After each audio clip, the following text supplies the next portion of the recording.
Hey, it's Raven Tactical. Yeah, it's been a little bit of a period between making videos. My wife was able to come out and make her debut, and I hope everybody received that pretty well. Looks like everybody's enjoying it. Um, I was busy training over the weekend and celebrating what our governor now calls Indigenous Species or whatever day, still Columbus Day. Was able to get some stuff done. Had the day off. Um, Wanted to bring up a real serious topic that's been kind of going on for a while in the backgrounds, and I think it's coming more to the front now as people are realizing it. So we're going to talk about the problem with China, right? So let's see. It would have been a fairly, let's see, 3 4 years ago that while watching what's the new Top Gear on Amazon Prime, they were talking about how they were driving through Africa, right? Well, Africa, as they were doing their show, they were explaining how they worked out a deal with China would come in, build roads, supply the manpower, use their manpower, build the roads, and give them an infrastructure in order to gain mining rights, right?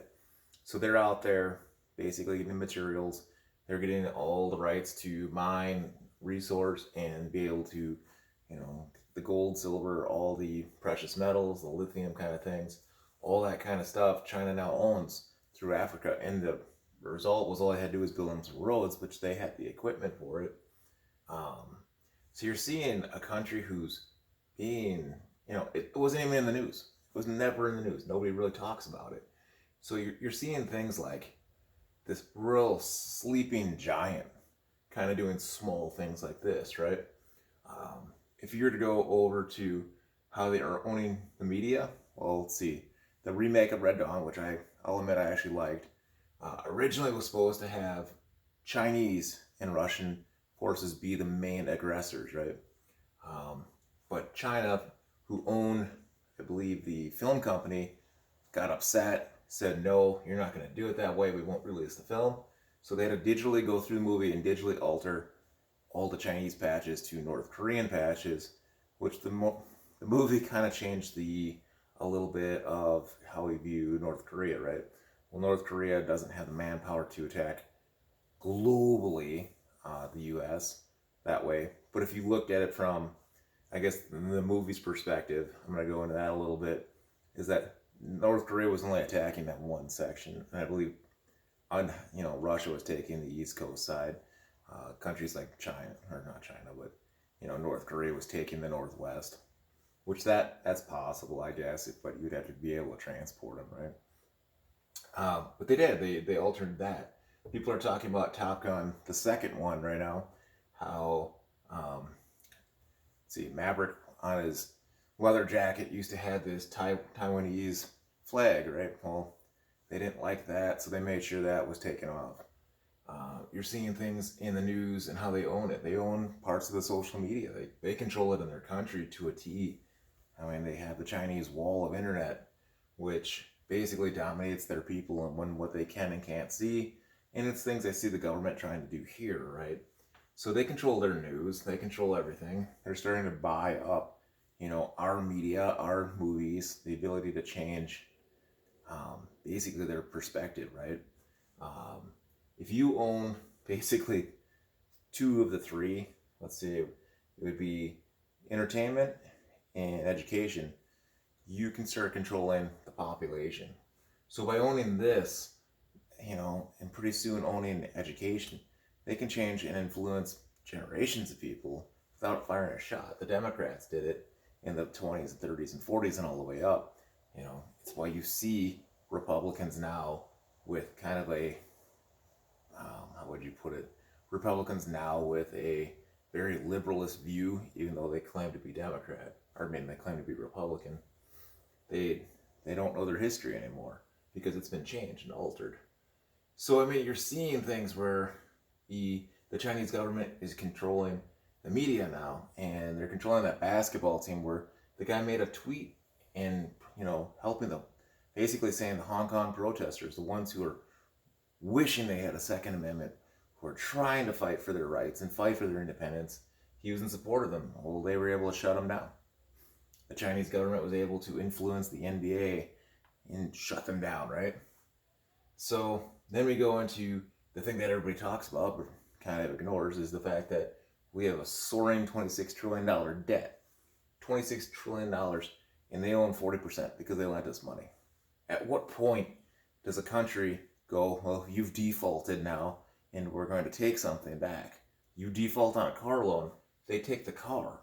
You know, you default on probably 13 or 14 trillion dollars, and by the time it gets up to the crashing point, maybe 15 or 20 trillion dollars. That's a lot of money. At what point, how do you pay that back? How do you just wipe the debt clean, right? I mean, you're going to see things in that where maybe we give them military technology. Maybe we loan them the military. Maybe they have to we give up land. I don't know. I don't even know how you even get to repay back that much money, or how you don't feel like the influence of the people who own you because they own your debt. You know, I see us being completely pushed by them because they do own the debt, so they don't have to fire a shot. They can control us and influence us by reminding us that, hey, we have your debt. We've been paying your bills. They have also been buying land in the U.S. They've been buying different businesses, different, sections of land and whatnot. I'm not too familiar where it's going or where it was. I heard there was like a small town essentially bought by a Chinese corporation. The thing you have to think about China, though, as big of a country it is, it's population-wise, they kind of maxed out, and they're going to be looking for things like in Africa. They're going to be looking to spread out so that they don't need the Africans in Africa. They got manpower.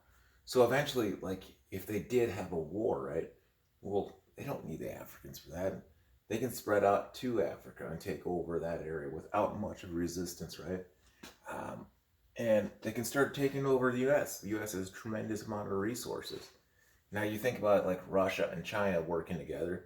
They used to be opposing forces, but I think jointly they share a similar political concept of communism, and you can see that fact that Russia will enjoy the fact that China has the ability to destroy us, and the enemy of your enemy makes you friends. The real interesting stuff, I think, is they haven't talked about in a long time, was in the Pacific Ocean. They started building basically their own islands, right?